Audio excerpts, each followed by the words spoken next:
the second last parsha in the Torah, and it means listen.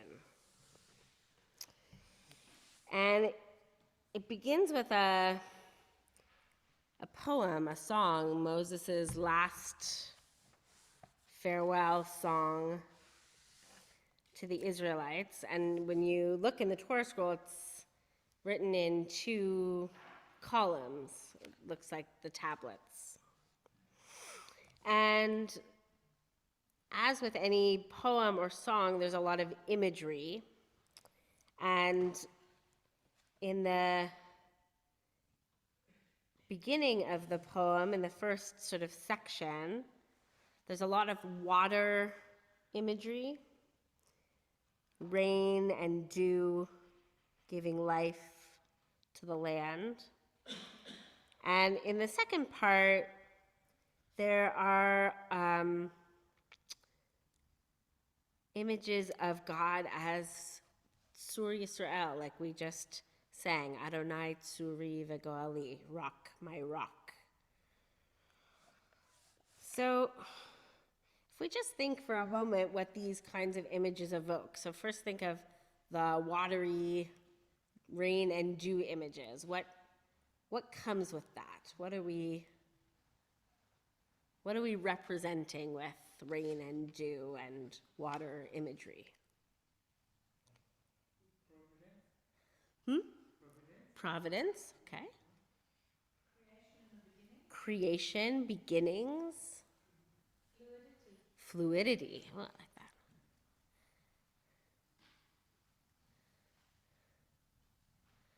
What do we need rain for? Land, earth, yeah. So growing, sustaining, life. Okay. And what about the rock? What does the rock symbolize? Steadfastness, strength, endurance,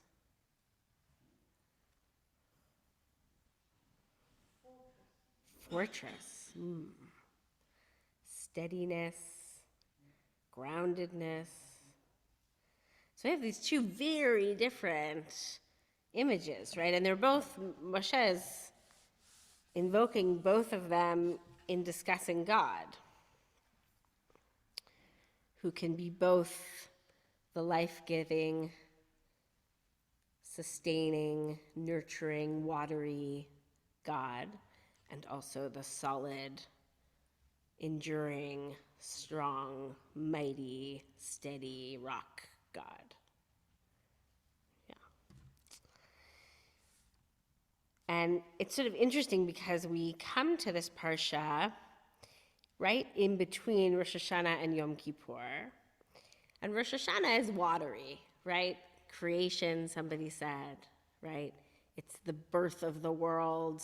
There's a lot of water imagery that goes well with Rosh Hashanah, beginnings and creation and birth and renewal, all those things. And Yom Kippur, right? We come up against the rock, right? We're not in God's loving, creative, watery creation embrace. We're up against judgment on Yom Kippur, the rock. So we literally, in this period of the Jewish calendar, are experiencing God in these 2 really different ways. And we're sort of leaving that creation space and coming into this more somber, solid Yom Kippur space. And Rabbi Shefa Golds writes about this image of God and the rock, of God as Adonai Tsuri. So she says, and she sort of brings almost a softer tone to it.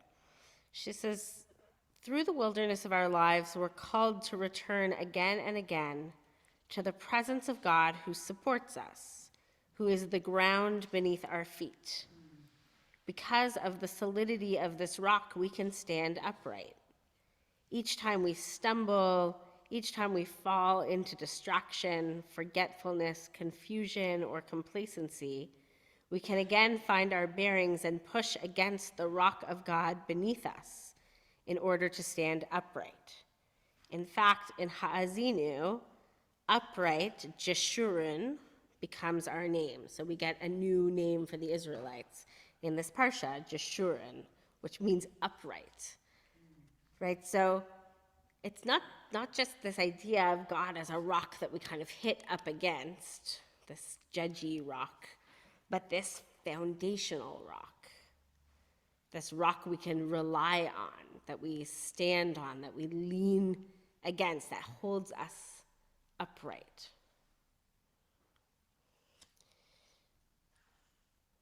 She says, so Ha'azinu blesses us with these images or ways to understand and receive God's presence. God is like the rain and dew, giving life to all, and God is like the rock on which everything rests, allowing us to stand upright and find our footing as we traverse this wilderness.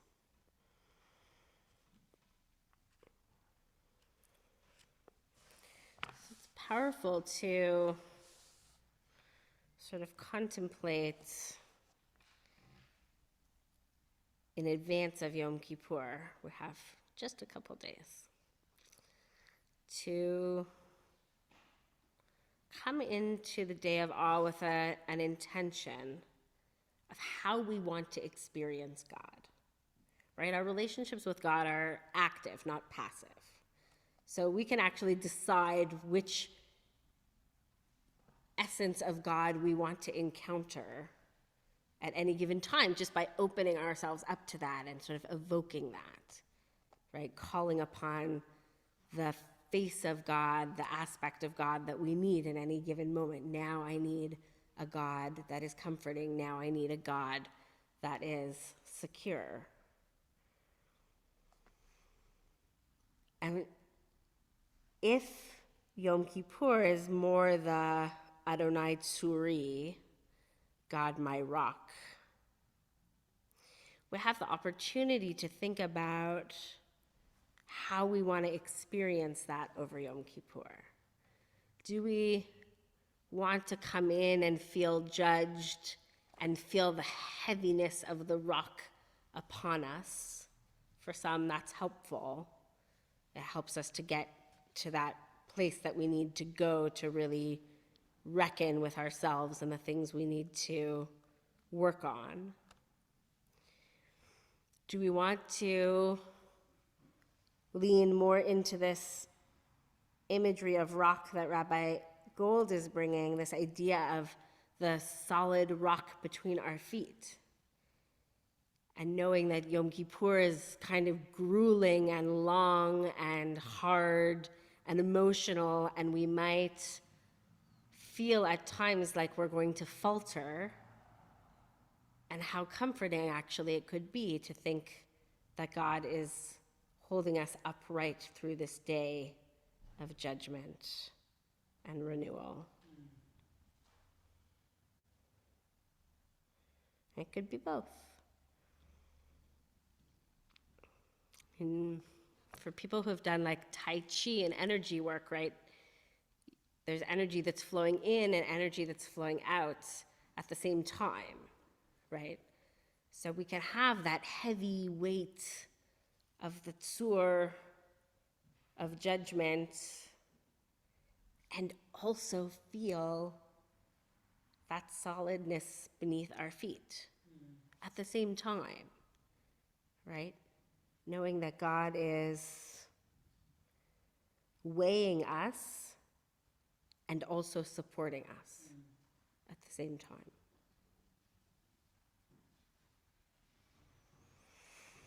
Rabbi Gold writes, Ha'azinu blesses us with this remembrance. The hardest and most difficult places on our journey may ultimately become the greatest sources of our redemption and nourishment. Only when we rise to the spiritual challenges before us do we receive life's bounty. our awareness can transform those difficult places on our journey into the fountains of blessing. So I wish for each of us,